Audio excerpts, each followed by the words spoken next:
Welcome back to the Morning Watch. I'm your host, Stokely Marshall, attorney at law. Now, the United Nations Development Program has commended Jamaica for its work in terms of the draft Sexual Harassment Act. It's currently a bill, it's not law, and it is slated to become law in Jamaica sometime in the not too distant future, although the relevant ministry that has the charge or the responsibility to pilot the legislation until it becomes law has indicated that it would take quite a bit of work to get that done within this legislative year. And we tend to think of sexual harassment as only that which takes place in the workplace. Mark you, sexual harassment has not been defined in Jamaican law as yet, but in terms of the ordinary definition that persons would place on the term sexual harassment, it is indicated that it doesn't only happen in the workplace. That's what people are indicating. Now, does this mean, however, that if the law were to be passed, that churches and children's homes ought to be included as types of institutions which are covered by the law? We have to discuss this morning Reverend Dr. Peter Garth. He's the chairman of the Jamaica Umbrella Group of Churches. We also have online with us Dr. Leakim Semaj. He is a psychologist, founder, chief ideator, and principal at Above or Beyond. Gentlemen, good day. How are you both? Good morning. I'm good. Good morning, and I am good. Wonderful, great having you both for both the first and second watch. I should add, great having you both online. Now, one of the things I wanted to quickly take a look at is a recent article that came out in the Jamaica Observer, and I won't read all of the relevant sections, but just a bit of it because of time, obviously. It reads, the submission by the UNDP, the United Nations Development Program, the submission suggested that the bill includes churches and faith-based organizations and their places of worship and program facilities, as well as children's homes, which are not included in the current bill. They are quoted, we suggest that the inclusion of the faith community in the types of institutions covered by this law sends the highest signal of Parliament's intent to ensure a harassment-free society, and will assist churches and other groups to strengthen their internal protective policies, the UNDP said, and it continues. Now, I'm going to start with you, Reverend Dr. Peter Garth. How does it strike you? We already know that there is a draft bill and that a number of institutions are already to be covered if that were to become law. Do you get the sense that maybe the church is sort of being singled out? Do you welcome the suggestion for the inclusion? Is it that you are concerned that if churches are included, you would now have to comply with a raft of measures that you're not accustomed to as church? How does it sit with you, sir? Well, first of all, I'd like to commend government and in particular the particular ministry that brought the bill to the table. We welcome the bill. And also, I have no problem with including the church and children's homes. There are just some things in the bill that we would want to get some clarification on, because sexual harassment is not only in the places that are named in the bill. It should, I believe that it can stretch to the church and all of that. But then when we start to get into some areas of discussion, we might have to look at some of the things that you might call sexual harassment. Okay.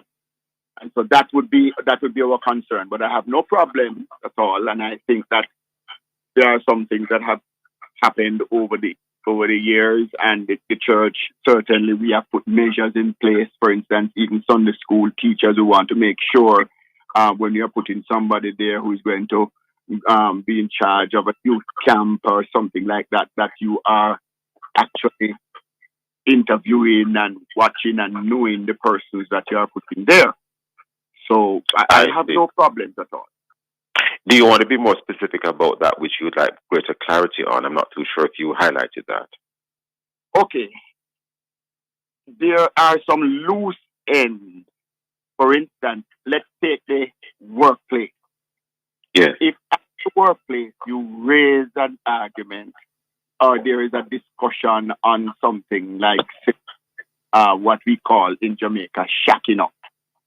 If you are speaking with someone, is it clear in the bill? If you are speaking with somebody and that person happens to be living with someone and not married, and that be interpreted as sexual harassment based on what is written in the bill. I'm so sorry, Reverend Dr. Mr. There's a slight disturbance in your line, but is it that you're saying if someone is living with another person, they're not married, and if there is a lack of clarity as to the status of the relationship or the status of the relationship, is it that you could interpret the person maybe with the lesser power? Is it that there can be sexual harassment in that arrangement? No, not in the arrangement, but with you saying to that person, eating something, and the person is involved in it, and it is raised, can that be seen? That's the question I would ask. Can that be seen as you harassing the person, and it is clearly it involves a sexual relationship, and you are raising it? So if you look at the bill, there is a little ambiguity there in terms of some of the things that you might say, some of the discussions that might come up. And if you put it in the church also, there are some things that you might stand for. If you say from your pulpit, can you be accused of sexual harassment? Still not too sure if we're absolutely clear, Reverend. In other words, if you're in a relationship, go ahead. Sorry, it's sexual orientation. If you are speaking and you are speaking from the Bible, and you begin to talk about same-sex marriage, and you speak it there, suppose there are persons who visit and they are in the union, will they consider that to be an harassment? Oh, I see. How bill is written. How are you going to deal with that? So, in other words, you're wondering if the definition of sexual harassment can include words that would seem to attack the person based on something, for example, like their sexual orientation or sexual preference. That's right. In other words, if you say that, can they raise something against you? That sounds more like that sounds more like a discrimination argument. But anyway, I hear what you say, Reverend. I hear what you do say. How it is written, some lawyers have indicated that how it is written in there is a little tricky. Understood. Hold that thought, Reverend. We're almost upon a break. Dr. Semaj, you want to make a comment before we head to break? Well, I believe that hello? Yes, Dr. Semaj. Yeah, well, let me start with children's home. Definitely. I've had a number of experiences where, senior persons of the children's home actually called me, asked me to do an intervention with the level of sexual depravity taking place in the children's home and exploitation. Dr. Semaj, we're upon a break now. We'll be right back. You're tuned to Love 101, the family station, 7:15, back in a moment. A little extra breathing space makes all the difference. Like many homeowners, you may now need some financial breathing space.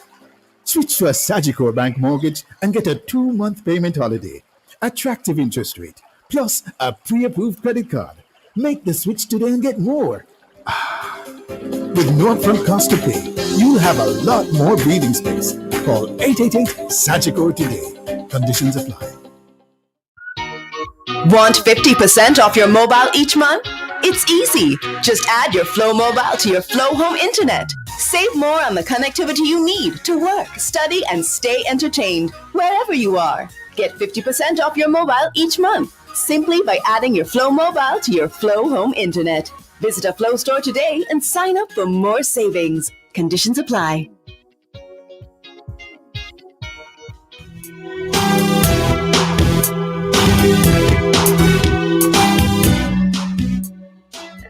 Welcome back to the Morning Watch. I'm your host, Stokely Marshall. We have as our guest for both the first and the second watch, Reverend Dr. Peter Garth. He's the chairman of the Jamaica Umbrella Group of Churches, and Dr. Leah Kim Simaj, psychologist, founder, chief ideator, and principal at Above or Beyond. And what we're looking at here today in both watches, the draft sexual harassment bill.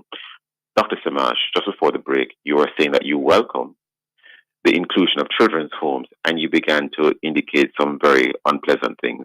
Please continue, sir. Yes. A senior person, connected with the children's home a few years ago, called me and to beg me if I could create an intervention, because what she was having to contend with was a level of sexual depravity, that's the word she used, and exploitation of children sexually taking place in children's homes. It was a number of issues have come out. And just for clarity, Dr. Simaj, when you say children's homes, you're not meaning places of safety. You're specifically saying children's homes. No, I mean in both. In both. Mm-hmm. Both. I mean, because some of the children's home are also place of safety, because there's the government ones and there's the private ones, where there's some that children are put there because they need care and protection, but the others, they're just wards of the state. Understood. Because the parents can't cope, so both. And we did some investigations, and look, this is a family program. We can't even mention the kind of things that were happening. Yes. Another, a few years ago also, I was the guest speaker at a facility, at some celebration involving, again, another issues about children's home. And this was dealing with children who had developmental issues, retardation, and as I had to leave quickly as I finished my presentation, and a woman chased me down in the parking lot. She wanted to talk, because I dealt with the issue that major sexual exploitation takes place in many of those kinds of children with the caregivers themselves, with people, close family members, because the children, especially as they come into their girls come into their teenage, and they are not fully aware of what is happening. And this mother was telling me her story that her boyfriend was sexually molesting her 13-year-old daughter, who was involved in one of these institutions. And she went back and forth in the day, and it was in court, and she could not, she's a helper, and every time she had to be taken off time from work, and the police said they can't find him, and they don't know where he is, and so on. So just those two backstories, I want to indicate that a lot of children in children's homes, for various reasons, oftentimes the caregivers themselves are the main perpetrators, so that has to be monitored very carefully, so that persons know what is and what is not acceptable. Now, the church I think the church many times also provides a cover for so many types of relationships that people drift into. And as Reverend God pointed out, sometimes even the language, because steering a conversation along a sexual dimension can be deemed harassment. And remember, it's the person, the critical definition of part of this process of harassment is how the person experiences it. You could say it doesn't really mean anything by it, but the person is offended by that line of conversation, that line of questioning. And it could be so deemed. And so even the kinds of things, in terms of even me as a psychologist, I'm very careful when I'm having any kind of sessions with a woman that there's somebody else in the immediate outer office that can almost literally hear or verify, because you have to do things to protect yourself. You know, even as a therapist, as a counselor, because persons can say things afterwards and say, "But you did this or you said that," and then it's your word against them.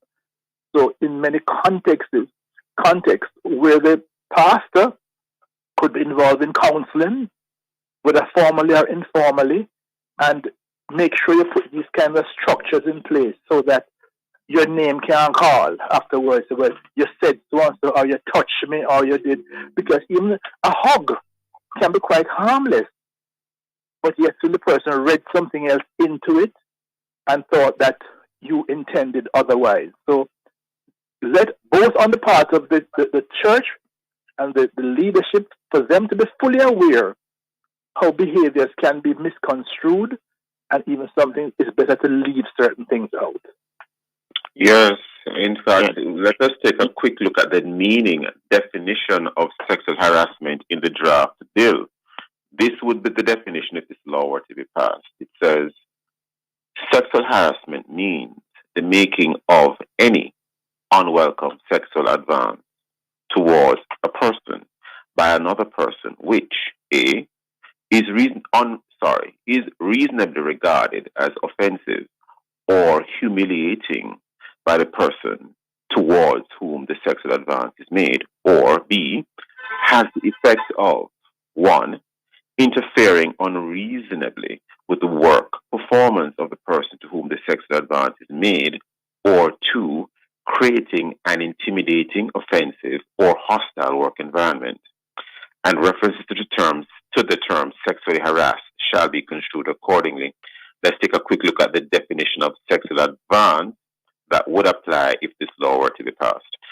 Sexual advance includes any one or more of the following acts: forms of conduct or behavior, namely A, physical contact of a sexual nature; B, a demand or request for sex or for favors of a sexual nature; C, the making of sexual suggestions, remarks, or innuendos; D, the showing of pornography or the display of images or objects of a sexual nature; and E, any other physical, gestural, verbal, nonverbal, or visual conduct of a sexual nature. Quite a lengthy list of things that can be included on a sexual advance, and quite an interesting definition of sexual harassment if this were to become law. Any comments, Reverend Dr. Garth, followed by Dr. Samaj, before we head to the 7:30 break? Yes. I want to quickly just underscore what Dr. Samaj said. What he said just now is absolutely true. I've been there, and the safeguards must be put in place, especially because most pastors are involved in counseling. I'm a counseling psychologist, and I can tell you it is absolutely serious. I have worked as chaplain in high schools for over 3 decades, and you have to be very careful that you do not do things, because if something should come up, because people can set you up, that teachers can't say that they saw this person hugging the student. So you have to establish some protocols from the very outset. And it is a shame to this country what takes place in our children's home. And former Prime Minister Bruce Golding had called a small group of us to go in when that home was burnt down. And when we got to those children, group counseling and individual counseling, what they said was absolutely frightening, to say the least. I think that at the workplace, it is easier to deal with a situation at a workplace. The church is different, but yet susceptible, because people believe that people meet. There is the COVID-19 now, so they don't encourage that, but people hug each other. And I think that we are careful how we do that too. And embrace cannot be an embrace that is long, and a long list of things that are there. I think that now that this bill is there and could come into law, that the church has to, there is need for some orientation in the children's homes, in our churches, and at the workplace. And it is very unfortunate. Danny Roberts indicates that 70% of victims are female. And so doesn't mean that it doesn't happen the other way around, and doesn't mean that it is the employee. It can be the employer also. So it is something that is well needed, because I think that when persons indicate that they are not on that road, that people need to stop, and very often they do not. So is it, based on one of the things you just said, Reverend Dr. Garth, is it that you're saying that an employer could also be sexually harassed by an employee? It works. It's both ways. Yes. Because I don't think the current I don't think the current draft bill speaks to that, though. Well, not my reading of it anyway.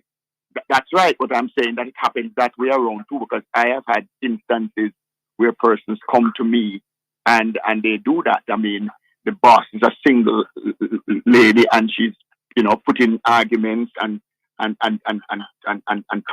and the person doesn't know what to do. I need my job, that kind of a thing. So it happens, and it is not speaking to it. You are correct. Yes, but I was speaking more specifically about the boss being harassed by the worker. The boss, yes. Are you saying that? Are you arguing that could also be a factor, or that could be an issue?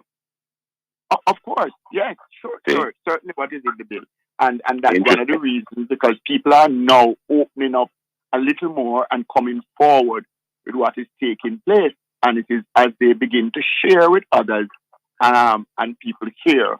It's a very tight situation when somebody comes, because remember, that person's job, is hanging in the balance, and sometimes they just don't know what to do. Yeah. And you really need to guide them so that they can keep the job, but at the same time be very firm that they are not going to be on the road that the person is on. Not going down that road at all. Dr. Samaj, and your thoughts on the definition of sexual harassment and the definition of sexual advance? The proposed definition. Again, quite fairly universal and necessary.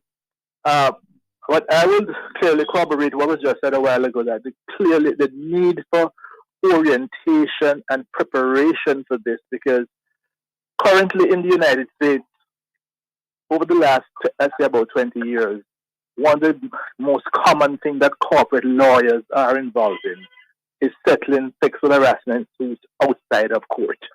Yeah. Because all it takes is a complaint from someone, and what it could, whether true or false, what it could do to your career. So many companies just really try to do everything possible. Let's try and settle this outside of court, because win, lose, or draw, you are in trouble once your name is called. So the best thing to do is prevention. So that clearly, and remember that a children's home and a church is also a workplace. It's somebody's workplace. So the rules governing, the relationship, and there's also this critical element in sexual harassment is power distance. Power distance. Now, we're going to examine some. I'm sorry, Dr. Samaj. We're going to examine some of those a little bit later on in the next half. But we have to take a break at this time. The Morning Watch will go right back. Please stay with us.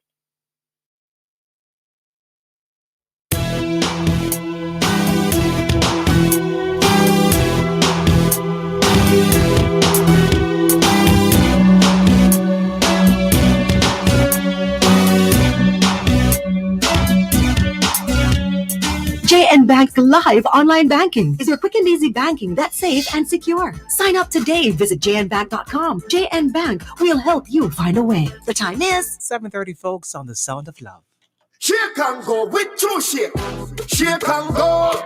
Grab a true shake and go. When me have to put in the work, but I'm moving slow. Grab a true shake and go. School time and not joke time. Have to study hard, great full time. Grab a true shake and go. When we up in the gym, we have to stay healthy and fit. Grab a true shake and go. Shake and go with True Shake. Packed with 9 grams of protein, 24 key vitamins and minerals to keep you going. Grab a true shake and go. know how Jamaican people do everything extra, right? So why should planning your retirement be any different? Introducing JNGI Silver Shield. 2-in-1 coverage for motor vehicle and home including contents. See? Extra! Imagine 25% JN member discount, emergency roadside assistance, accident forgiveness up to $1 million and more. JNGI Silver Shield. Exclusively for members of the Caribbean community of retired persons. Visit jngi.com. JNGI. We'll help you find a way. A member of the JN Group. PSOJ's Crime Stop Jamaica Unsolved. We need your help to solve the murder of 50-year-old Wayne Stanbury, CEO of Veridon Financial Services, who was shot to death at 8:25 a.m. on Sunday, February 16, 2020, in the parking lot of Emmanuel Apostolic Church, Slipe Road, Kingston. Mr. Stanbury exited his SUV and was shot several times in the upper body by a lone gunman. He died on the spot. Crime Stop Jamaica and family members are offering a total reward of 200,000 Jamaican plus US $4,000 for information leading to the arrest and charge of those responsible. Call Crime Stop Jamaica 311. Solving crime pays.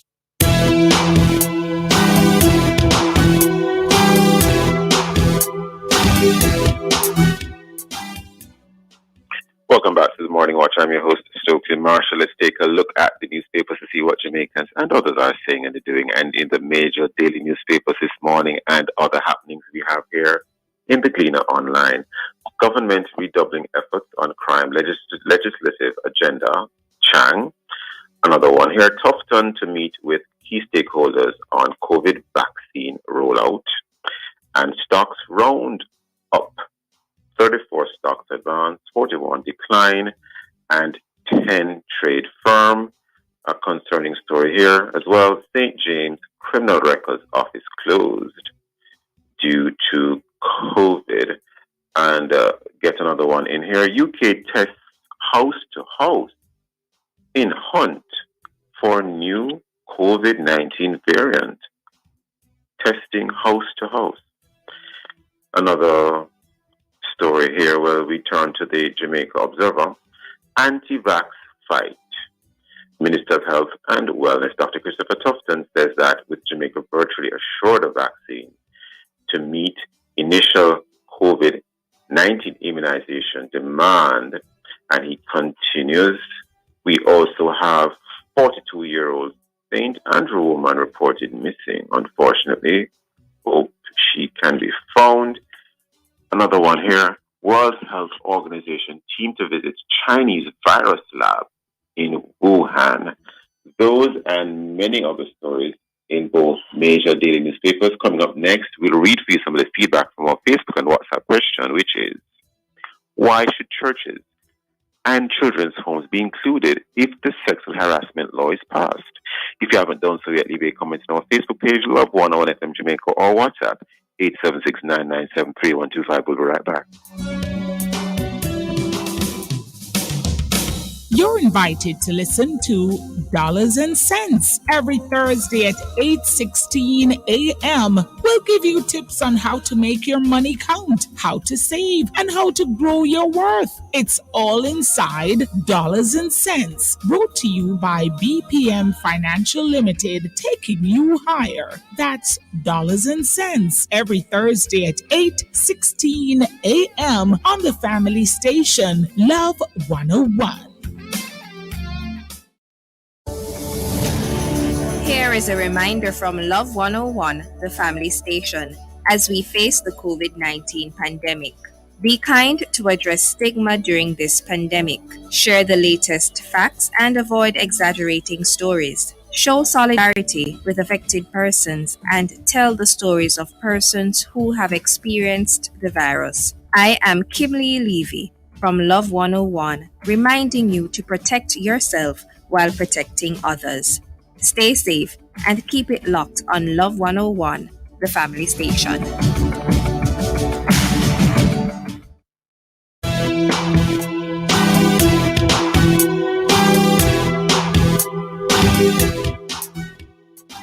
Welcome back to the Morning Watch. I'm your host, Stokely Marshall. Now, continuing the discussion on the draft sexual harassment bill, we have with us Reverend Dr. Peter Garth, chairman of the Jamaica Umbrella Group of Churches, and Dr. Leah Kim Semaj, psychologist, founder, chief ideator, and principal at Above or Beyond. Gentlemen, thanks for staying with us into the second half here. and we continue our discussion on the draft sexual harassment bill. Now, one of the concerns that have been raised about the bill is in relation to, as we know, the idea of not including children's homes and not including churches in the current bill. Now, you have both indicated your positions on that. There is also something which came up in the article in the Observer that we have referenced, and it has to do with how you treat with young people who are involved in sports programs, clubs, and teams and their facilities. So, for example, the article goes on to say, quote, coaches hold a uniquely significant position of trust, power, and influence, particularly in the lives of children and young people, and should be held to high standards in protecting those in their care. By naming this group in the Act, the law will draw attention to the importance of this duty to protect both child and adult athletes, unquote. Any comments from both of you gentlemen? Dr. Semaj, firstly with you. Yeah. Well, definitely. Oftentimes when I do any kind of intervention with respect to schools, I often point out that the coaches are even more powerful many times than the teachers, because the level of interaction and trust that the students put in them, so that, and we hear stories from time to time about them crossing the line. And one of the critical elements of sexual harassment is what happens with power distance. A coach is a very powerful person, so that even just saying something without intending it to be interpreted in a particular way, the individual interacting with them can make certain assumptions that if I do this, it will be pleasing. If I do this, it will not be pleasing. So that one has to be very careful to make sure, again, the same kind of strictures you put in place, the same kinds of precautions you put in place, that it is identified and dealt with upfront, because the most critical element is the prevention. And then we know that there are individuals who are attracted to certain roles because of certain proclivity. And, I remember many years ago when I was involved with the Regional Preschool Association and training preschool teachers and so on at the university, there was an effort. This Canadian who was doing some work there, was really wanted to increase the number of men in the preschool environment. And many of the women were very much against it. We don't want a man. Any man want to play with little picnic, he go play the picnic at home, because we don't trust the man in the preschool. Why this man want to come play with the picnic? So people are aware and are conscious of certain kinds of behavior. Persons probably will almost even go further now, that screening and identification to indicate that persons who are being put in those kinds of positions, they have not previously been charged with, been involved with any such association. So we're opening up something brand new, because look, a lot of people's lives have been tarnished, twisted, because of people who they trusted or their parents trusted. And when you're finding out later on, I know of situations where persons have confided in me that when they were growing up as a 8-year-old, 12-year-old, how pastor, guest preacher who would come to the house and overnight, because what was done to her, what was attempted to her, and she never ever told her parents about this. But this is something that is because they had total trust in this person. So people need to be aware of the role of power distance and how it factors into this situation. Very interesting, Reverend Dr. Peter Goff. Well, what Dr. Savard said a while ago is real, and I think this matter is extremely serious. I agree that coaches and guidance counselors in schools, they tend to get closer to students, and naturally so. And one of the things that I see that can so easily is this matter of the betrayal of trust. After a while, a counselee comes, and when you begin to help that person, sometimes that very person gets soft on you, and you have to make referrals. You have to protect yourself and the person also. So when you find somebody who wants to begin to set the next appointment and all that, you make a referral, and I would normally refer that person to a female counselor because you recognize that there's danger. Also, I think betrayal of trust, when someone comes to you with a particular situation that they are in and they need help, and you use that against the person to get into something sexual, I think it is very unfortunate, and I believe that it is a total betrayal of trust. Regarding what you said concerning a preacher going, it might not be widespread, but once is just too much, and those are things that happen. We have cases where persons who are attached to the church are teaching music. People get attached to them and they abuse them. So I do believe that there is a need to go just beyond the places mentioned. I have no problems at all, I reiterate, in going into the churches and also children's home. Children's home, top priority. Let's look a little bit before we head to the next break. Let's take a quick look at what a workplace would need to now do under a Sexual Harassment Act passed into law. Because if you look at the provisions of the bill, what it really seems to be indicating is that an employer will, for example, have to have a workplace policy in place to govern how staff treat with each other, to, in essence, make sure the environment at work is safe, and they should take all reasonable efforts to ensure that there is no sexual harassment taking place in the workplace. That's quite a bit of work. So whoever is in charge of HR, human resources, will have a lot of work to do. And then not all business places are large and can afford to have a huge human resources department. Some workplaces, you have an entrepreneur, one or two persons in charge or running the business, and you have some staff members. They don't have a lot of staff to be, as it were, be monitoring all of this. Dr. Semaj, as someone who has been out there in workplaces, do you have any words of wisdom to share? Because a lot of smaller business people will find themselves caught with this act and feeling as if they have all these regulations to comply with. Dr. Semaj? Well, listen, whether they like it or not, they do. Look, when you're a small business, yes, it means that you, as a small business, you are the manager of all 15 departments. Exactly. Right? Including HR, maintenance, food services, delivery, everything. So that's nothing new. What I have been doing over the years is a number of companies I've actually been doing sexual harassment training and orientation for the entire staff. Because the best thing to do is to raise the climate for everyone so they understand. And then the company, we help design policies for company. One that we have not touched on is the relationship between workers, between worker and management. Like one thing that we have designed, we call Cupid contracts.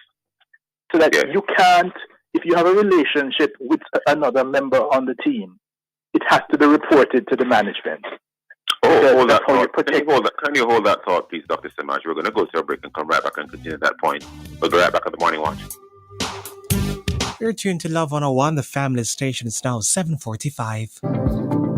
For 22 years, we were together for a common cause. We wake up early, we train, we push until we've made it to the end. Soon, we'll be together again.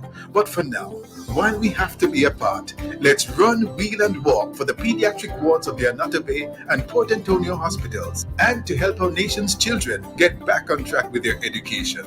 Sigma Virtual Run 2021. Together or apart, February 12 to 21. Let's run for a cause. Sponsored by Reggae Marathon, Catherine Speak, Starlight Production, Just Create, John Connor Production, Whistling Frog, Signex, Visual 5, Phase 3 Productions, Jamaica Observer, Lithographic Printers, JY Dyson Events, and Gatorade.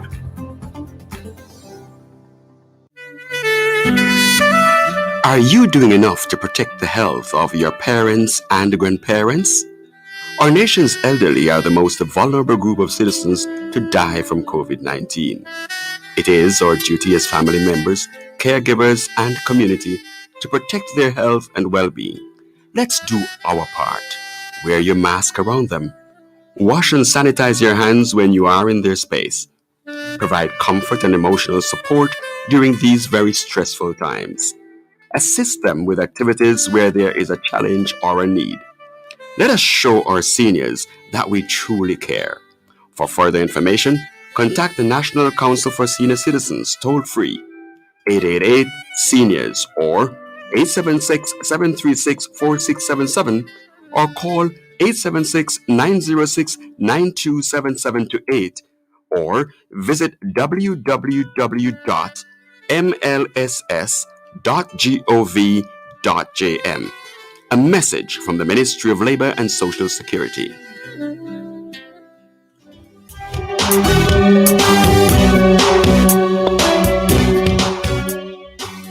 Welcome back to the Morning Watch. Thanks for staying with us. I'm your host, Stokely Marshall. Our guests in this second watch, continuing, we have Reverend Dr. Peter Garrett and Dr. Leakim Semaj, and we continue our discussion on the Draft Sexual Harassment Act, currently a bill.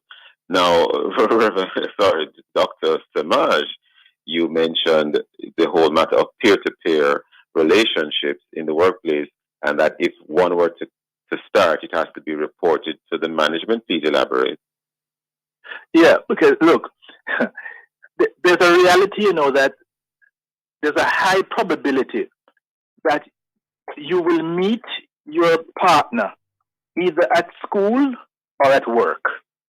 Yes. And Bill Gates met Melinda Gates by the water cooler in the early days of Microsoft. One of the things that they handled it so well in that, because she was an engineer and he was the managing director as such, but it was handled so well that nobody even knew, because he moved her out of the line of command and so on, so nobody could believe that she's getting any special favors. Now, what happens with those kind of relationships that build up at work, and they will and they can, if things go sour, if something happens in a relationship breaks down, there's a Jamaican proverb that every time I mention it, a lot of Jamaicans don't even know it, and it goes like this: it's better fowl come say him say dog dead than dog come say him say fowl dead. You understand it? Because nobody is going to suspect the fowl of killing the dog. Yeah. But if dog comes say and say fowl dead, yeah, right, we know says you kill the fowl, right? So when it's a manager and another co-worker, and there's a line of command and so on, a power distance. Now, the thing to do is, unless that was reported to HR at the very beginning, that, listen, I am in a relationship with so-and-so, and da-da-da-da-da-da. Because if it goes sour, one person can easily draw a card and say, listen, it was coercion. I've dealt with a number of these situations. Recently, not too long ago, the senior, finish your point, Dr. Semaj, and I'm going to raise something. Senior manager, charges were brought against him because of somebody in the secretarial pool. But here's the paradox about it. It was common knowledge. This has been going on for many years. They came to work together. They went back together. But what happened, it sounded like she wanted to up the ante. And he didn't. So she went to HR and said, da-da-da. Would you believe? I explained to the company, be very careful what's going to happen next. He was asked to resign. But within 3 months, she also resigned. Why? The rest of women in the organization took her on and said, you must do all our business. Because all the other men who had a relationship with women, they now started to draw back because they were now being afraid of Yes. So the orientation is important, the awareness. I mean, if I can share stories with you in all kind of industries and some dramatic things that have happened, but you need to orient the staff. You need to put procedures in place, and there must be a mechanism for dealing with the problems when they come up. I want to raise this with you. A comment just came in. I think it came from a listener, and I won't read all of it. But in a nutshell, what it is indicating is that sometimes in the discussion, it could be that there appears to be a little bit of a grayness or a gray area between sexual harassment in the classic sense of a powerful boss against a worker with less power or no power, versus some of the discussions we're having now where, for example, you, Dr. Semash, you have done consultations in workplaces and other places, and some of those could be interpreted as not so much sexual harassment, but more a case of maybe, abuse. For example, some of the things you raise in the children's home might be considered abuse as opposed to harassment. And even the article that is out there here from where persons from the UNDP were quoted, you can see where they are saying even where you have a coach and a student athlete or an athlete, for example, that should be covered on the draft legislation. So can you comment on what looks like it could be a little bit of a gray area between sexual harassment in the classic sense and sexual abuse? Can you comment on that? What we're calling harassment clearly oftentimes is a gateway to abuse. Mm-hmm. Because it's what happens afterwards. It starts verbally, the innuendos and so on. But if you don't close off that gateway, if you don't make people be aware, once you pass that gateway, it becomes a slippery slope. So it's important to deal with it even from those gray areas. Let people understand that you have to steer clear of the gray areas, put some border, put some guide rails, so that persons are consciously aware of where their behavior is drifting. Reverend Dr. Peter Gatt, you were commenting as well? I wanted to underscore something that was said about the relationships at the workplace, and I'm glad that a lot of companies they don't allow it. If something begins, if something starts in terms of a relationship, normally they try to transfer that person because the person in that department is going to defend that person, and so we go back to what was said. Extensive training is needed, and just what Dr. Samad said a while ago, I was going to bring it to the fore. The matter of the sexual harassment. It opens the door. It is the gateway to sexual abuse. For instance, you might have a situation at the workplace where somebody is genuinely, he calls everybody, he has a way of saying hon or babe. If the person says, I don't like it, and she can bring that across in a very nice way, I think that reports should be made to HR, because sometimes that person is not in a relationship and she likes it. You compliment her because of how she looks and it makes her feel good.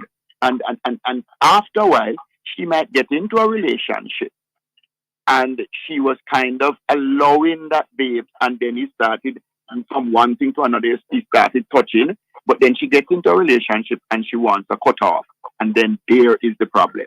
And it creates it opens a can of worms for the other members of staff.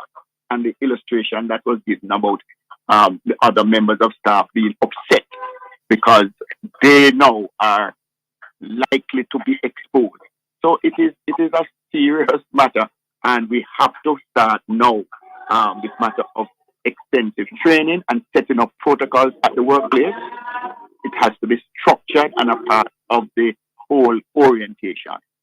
And whilst the situation at the children's home may not be classic sexual harassment, you do have cases, for example, with the coach and an athlete. Some athletes commence their heavy, serious training when they are still under 18, they are minors.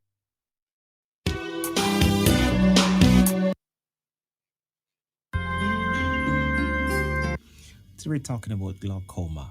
Yeah, that's what we're talking about. So can you have, say, 20/20 vision and still have glaucoma? Well, in very early stages, like Lower your blood pressure. Is that would that contribute to glaucoma? High blood pressure? you mean in terms of I'm not sure. In You terms mean of if a there's risk, right? Is it does it?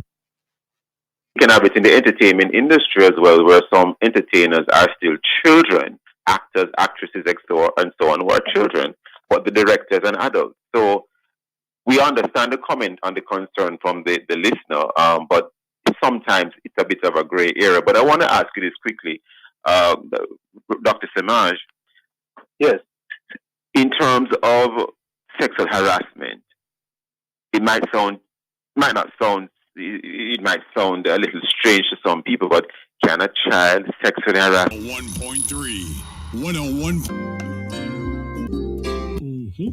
What exactly is jaundice? Signs and symptoms that cause Another heading. No, leave it up to you lawyers,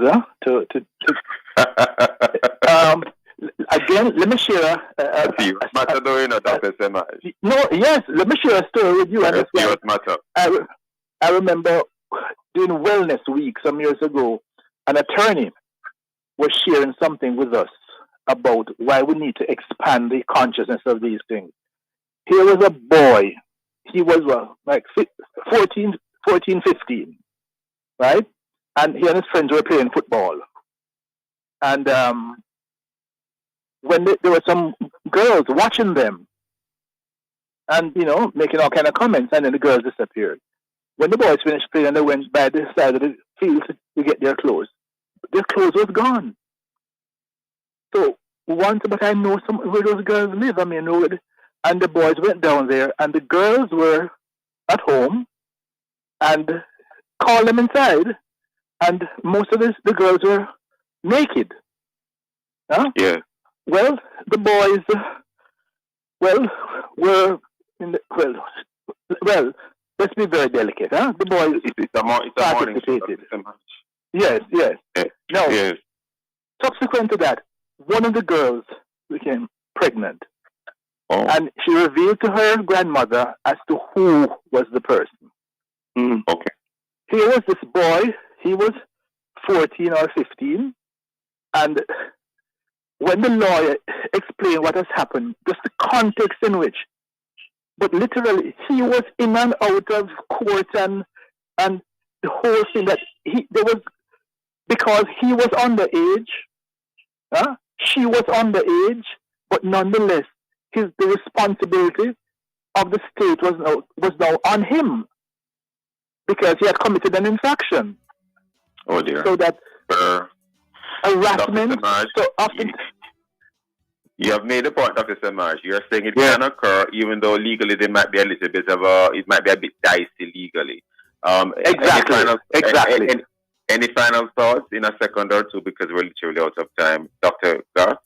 I would say that I think that individuals need to, and especially those persons like coaches, pastors, teachers, counselors, psychologists, psychiatrists, those are persons who deal a lot with counseling and therapy, that they must build credibility and have reputation. Because what Dr. Semaj said about your word against my word can be dangerous.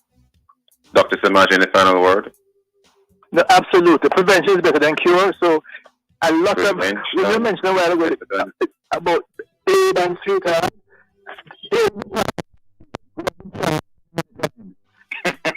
only thing is that him call everybody. Prevention is better than cure. Excellent way to end. I want to thank you, Dr. Semaj, and I want to thank you, Reverend Dr. Garth, for being with us, for your time especially, and thank you our listeners for being with us. Join us again tomorrow to look at other topical and controversial issues. Get copies of the program. Call our production department at 876-968-9596-7. Listen to the Morning Watch on our Love 101 app and download it today and stay connected to us, the family station, Love 101 FM. Thanks to producer Kathy Gale and to our guests. I am Stokely Marshall, hanging back up in the morning with Siobhan Flair. Delicious mackerel, tasty tuna, rich in protein and healthy fats with omega-3 from Grace. Better choices, better life. The time brought to you by Grace Kennedy is 8 o'clock, folks, on the family station Love 101. Time for the program Forward in Faith. The Lord will return.